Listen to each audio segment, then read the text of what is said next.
Week 29, Day 5, 2 Kings 4 to 6, and Matthew 5.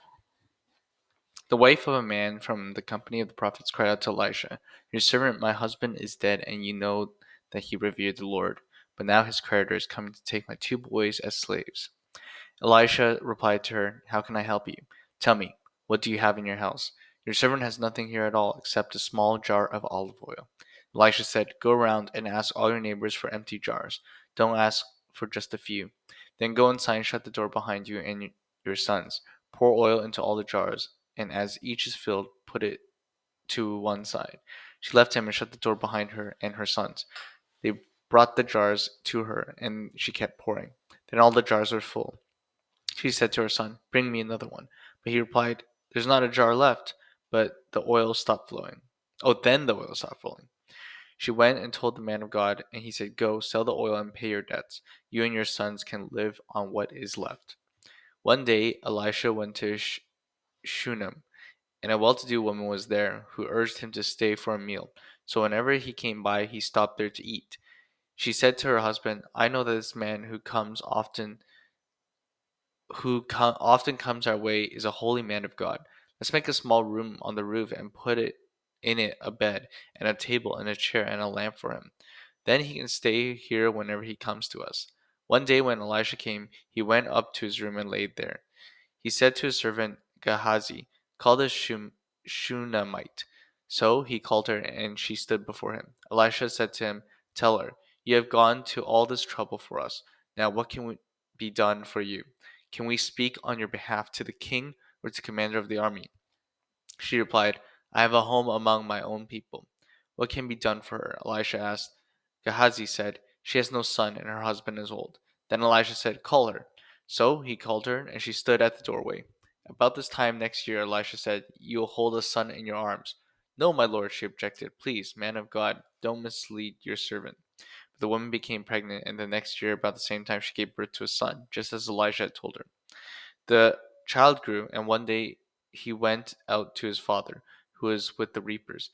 He said to his father, "My head, my head." His father told the servant, "Carry him to his mother." After the servant had lifted him up and carried him to his mother, the boy sat on her lap until noon, and then he died. She went up and laid him on the bed of the man of God, and then shut the door and went out. She called the husband and said, "Please send me one of the servants and a donkey so I can go to the man of God quickly and return." "Why go to him today?" he asked. "Is it not the new moon or the Sabbath?" "That's all right," she said. She saddled the donkey and said to the servant, "Lead on. Don't slow down for me unless I tell you." So she set out and came to the man of God at Mount Carmel. When he saw her in the distance, the man of God said to his servant Gehazi, "Look, there's the Shunammite. Run and meet her and ask her, 'Are you all right? Is your husband all right? Is your child all right?'" "Everything is all right," she said. When she reached the man of God in the mountain, she took hold of his feet. Gehazi came over to push her away, but the man of God said, "Leave her alone. She is in bitter distress. But the Lord has hidden it from me and had not told me why." "Did I ask you for a son, my lord?" she said. "Didn't I tell you don't raise my hopes?" Elisha said to Gehazi, "Tuck your cloak into your belt. Take my staff in your hand and run. Don't greet anyone you meet, and if anyone greets you, do not answer. Lay my staff on the boy's face." The child's mother said, "As surely as the Lord lives and as you live, I will not leave you." So he got up and followed her. Gehazi went on ahead and laid the staff on the boy's face. There was no sound or response. So Gehazi went back to meet Elisha and told him, "The boy has not awakened." When Elisha reached the house, there was a boy lying dead on the couch. He went in, shut the door on the two of them, and prayed to the Lord. Then he got on the bed and lay on the boy, mouth to mouth, eyes to eyes, hands to hands. As he stretched himself out on him, the boy's body grew warm. Elisha turned away and walked back and forth in the room, and then got on the bed and stretched out on him once more. The boy sneezed 7 times, then opened his eyes. Elijah summoned Gehazi and said, "Call the Shunammite." And he did. And when she came, he said, "Take your son." She went and fell on his feet and bowed to the ground. Then she took her son and went out. Elijah returned to Gilgal, and there was a famine in the region. While the company of the prophets was meeting with him, he said to his servant, "Put on a large pot and cook some stew for these prophets." One of them went out into the fields to gather herbs and found a wild vine, and picked as many as the gourds his garments could hold. As he returned, he cut them up into a pot of stew, though no one knew what they were. The stew was poured out for the men, but they began to eat it. They cried out, "Man of God, there is death in the pot," and they could not eat it. Elisha said, "Get some flour." He put some in the pot and said, "Serve it to the people to eat." And there is nothing harmful in the pot. A man came to Baal Shalisha, bringing the man of God 20 loaves of barley bread, baked from the first ripe grain, along with some heads of new grain. "Give it to the people to eat," Elisha said. "How can I set this before 100 men?" the servant asked. Elijah answered, "Give it to the people to eat, for this is what the Lord says. They will eat and have some left over." Then he set it before them, and they ate and had some left over, according to the word of the Lord. Now Naaman was the commander of the army of the king of Aram. He was a great man in the sight of his master, and was highly regarded because through him the Lord has given victory to Aram.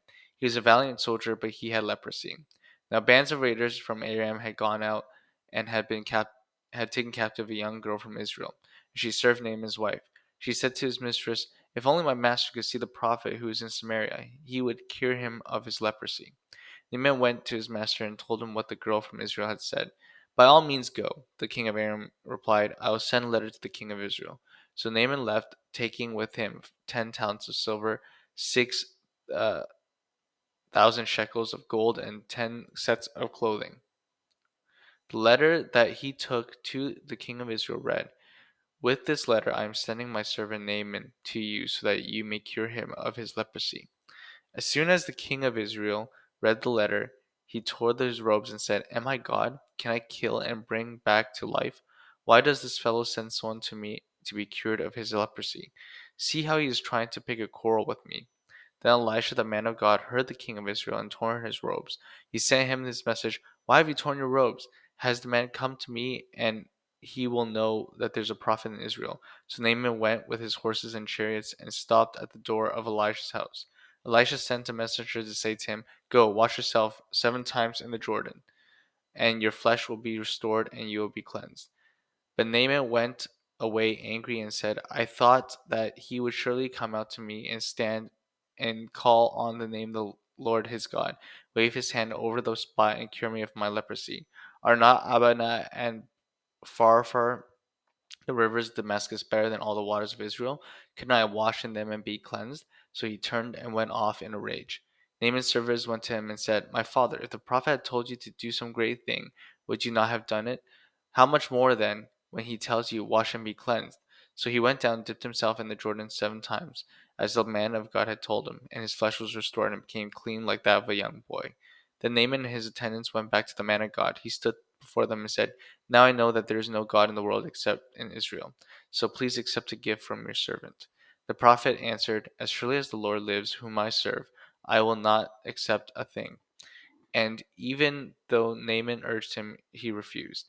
"If you will not," said Naaman, "please let me, your servant, be given as much earth as a pair of mules can carry, for your servant will never again make burnt offerings and sacrifices to any other god but the Lord.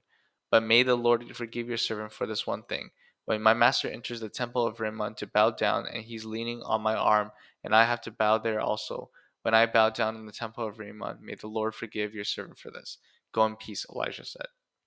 After Naaman had traveled some distance, Gehazi, the servant of Elisha, the man of God, said to himself, "My master was too easy on Naaman, this Aramean, by not accepting from him what he had brought. As surely as the Lord lives, I will run after him and get something from him." So Gehazi hurried after Naaman. When Naaman saw him running towards him, he got down from the chariot and met him. "Is everything all right?" he asked. "Everything is all right," Gehazi answered. "My master sent me to say, 2 young men from the company of the prophets had just come to me from the hill country of Ephraim. Please give them a talent of silver and 2 sets of clothing." "By all means, take 2 talents," said Naaman. He urged Gehazi to accept them, and then tied up 2 talents of silver in 2 bags with 2 sets of clothing. He gave them to 2 of the servants, and they carried them ahead of Gehazi. When Gehazi went to the hill, he took the things from the servants and put them away in the house.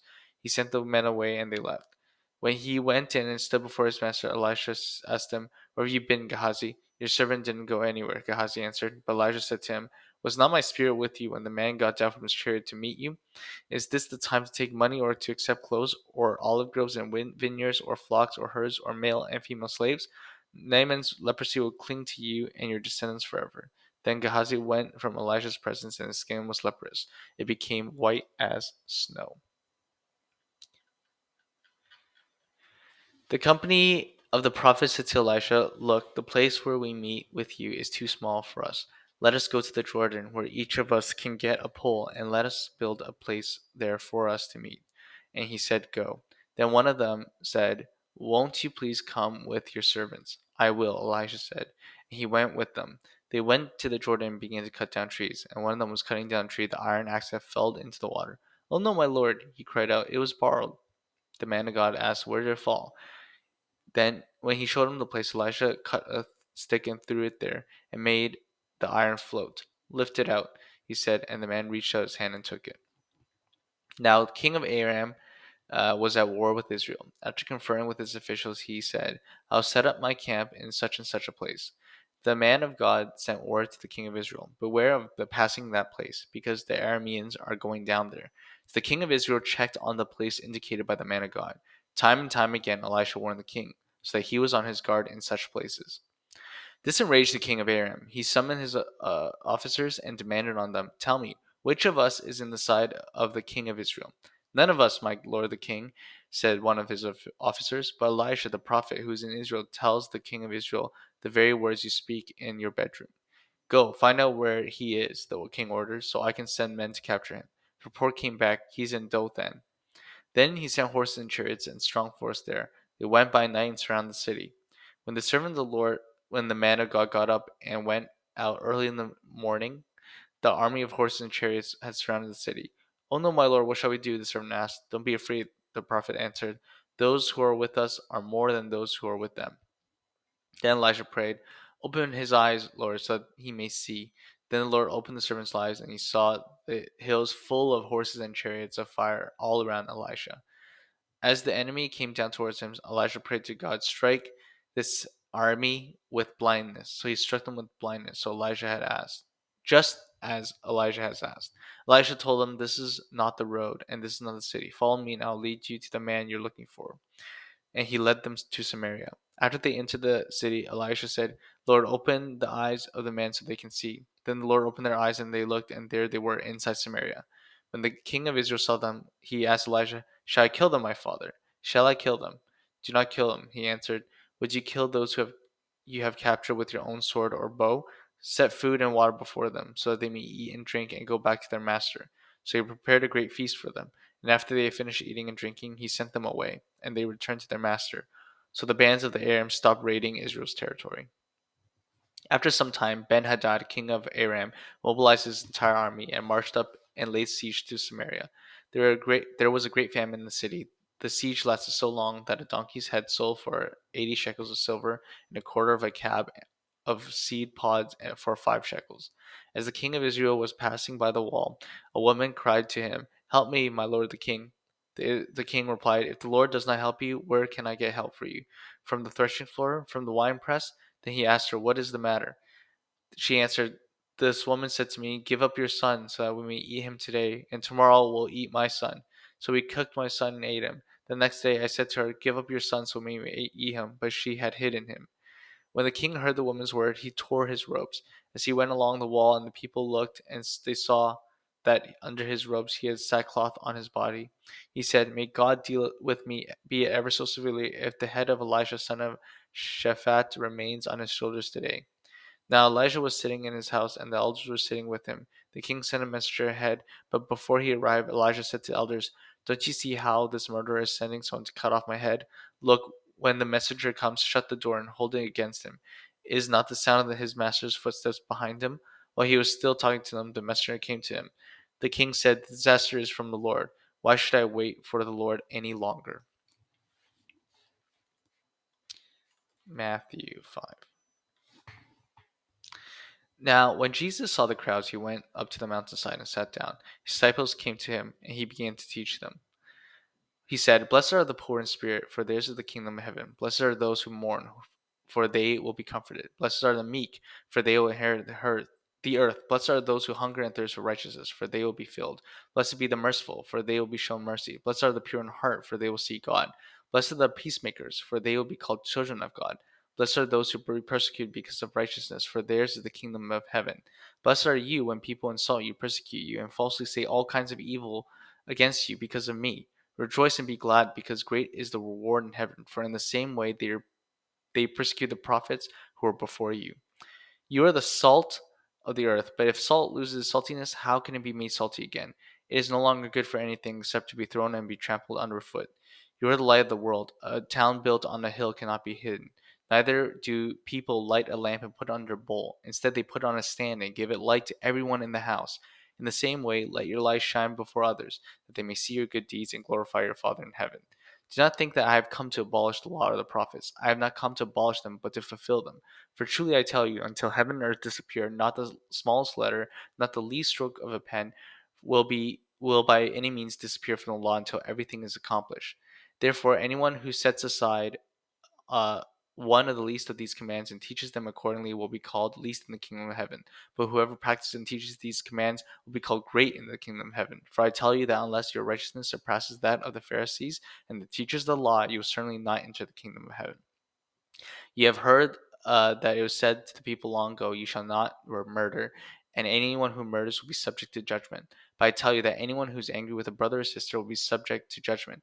Again, anyone who says to a brother or sister, "Raka," is answerable to the court, and anyone who says, "You fool," will be in the danger of the fire of hell. Therefore, if you're offering your gift on an altar and remember that your brother or sister has something against you, leave your gift in front of the altar. First go and be reconciled to them, and then come and offer your gift. Settle matters quickly with your adversary who is taking you to court. Do it while you're still together on the way, or your adversary may hand you over to the judge, and the judge may hand you over to the officer, and you may be thrown into prison. Truly, I tell you, you will not get out until you have paid the last penny. You have heard it said, you shall not commit adultery. But I tell you that anyone who looks at a woman lustfully has already committed adultery with her heart in his with her in his heart. If your right eye causes you to stumble, gouge it out and throw it away. It is better for you to lose one part of your body than your whole body to be thrown into hell. And if your right hand causes you to stumble, cut it off and throw it away. It is better for you to lose one part of your body than for your whole body to go to hell. It is said, anyone who divorces his wife must give her a certificate of divorce. But I tell you that anyone who divorces his wife except for sexual immorality makes her a victim of adultery, and anyone who marries a divorced woman commits adultery. Again, you have heard it was said in the people long ago, do not break your oath, but fulfill it to the Lord the vows you have made. But I tell you, do not swear an oath at all, either by heaven or for God's throne, or by earth, for it is his footstool, or by Jerusalem, for it is the city of the great king. And do not swear by your head, for you cannot even make one hair white or black. All you need to simply say is yes or no. Anything beyond this comes from the evil one. You have heard that it is said, eye for an eye, tooth for a tooth. But I tell you, do not resist an evil person. If anyone slaps you on the right cheek, turn to them the other cheek also. And if anyone wants to sue you and take your shirt, hand over your coat as well. If anyone forces you to go 1 mile, go with them 2 miles. Give to one who asks you, and do not turn away from the one who wants to borrow from you. If you heard that it said, love your neighbor and hate your enemy, but I tell you, love your enemies and pray that for those who persecute you, that they may be children of your Father in heaven. He causes his sun to rise on the evil and good, and sends rain on the righteous and unrighteous. If you love those who love you, what reward will you get? Are not even the tax collectors doing that? And if you greet only your people, what are you doing more than others? Do not even pagans do that. Be perfect, therefore, as your heavenly Father is perfect.